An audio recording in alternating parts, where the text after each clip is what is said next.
நீங்க எல்லாரும் நல்லா இருக்கணும், தமிழ்நாட்டு மக்கள் நல்லா இருக்கணும். இந்த திமுக ஆட்சியிலிருந்து மக்கள் விடைபெற வேண்டும். ஒரு மிக முக்கியமான நாட்களாக இருக்க போகிறது.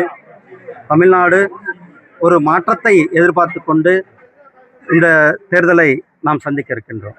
சொல்லுங்க.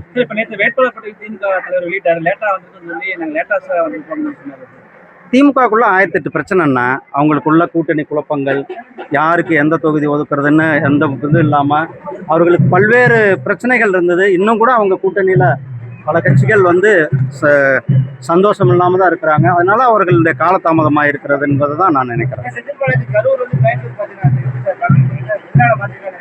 ஒருவேளை கரூரில் மிகப்பெரிய தோல்வியை மக்கள் கொடுக்கறதுக்காக இருக்கலாம், அல்லது கரூரில் மக்கள் மிகப்பெரிய ஒரு அதிருப்தியில் அவர் மேலே இருக்கலாம்.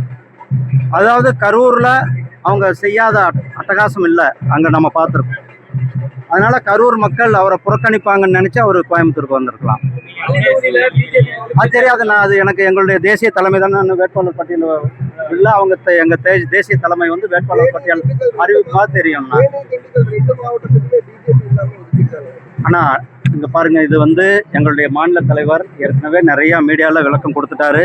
இதை பற்றி நான் மறுபடியும் எதுவும் சொல்ல வரேன். இது ஒரு எங்களுடைய கூட்டணி ஒட்டுமொத்த தமிழ்நாடாக தான் நாங்கள் பார்க்குறோம். இந்த ஊர் அந்த ஊராக பார்க்கல. நாம் அனைத்தையும் உள்ளடக்கிய ஒரு கூட்டணி, அப்படிதான் நம்ம பார்த்துட்டு இருக்கோம். இந்த கூட்டணி திமுக எங்களுடைய ஒரே நோக்கம், திமுகவை வீட்டுக்கு அனுப்ப வேண்டும் என்பதுதான். திராவிட முன்னேற்ற கழகத்தை வீட்டுக்கு அனுப்ப வேண்டும் என்பதுதான் எங்களுடைய கூட்டணியோட ஒரே நோக்கம். அதற்காக வேலைகளை நாம் செய்து கொண்டிருக்கிறோம். ஆனால் எங்களுடைய மரியாதைக்குரிய அண்ணாமலை அவர்கள் தேர்தலில் நிற்க வேண்டும் என்பது எங்களுடைய விருப்பம். எங்களுடைய தேசிய தலைமை அதை பற்றி முடிவெடுப்பாங்க. அண்ணா நன்றி அண்ணா. ஏன்னா அது எலெக்ஷன் நாம்ஸு எல்லாமே ஆப்பு, எல்லாமே டெக்னாலஜி. இதில் யாருக்கும் அவர் விஜய் தன்னை பிரபலப்படுத்திக்கிறதுக்காக சொல்கிறதா தான் நான் இதை பார்க்குறேன். ஏன்னா தேர்தல் கமிஷன் இப்போது இம்ப்ளிமெண்டேஷனில் இருக்குது. தேர்தல் கமிஷன் எல்லாருக்கும் சொல்லிகிட்டு இருக்காங்க.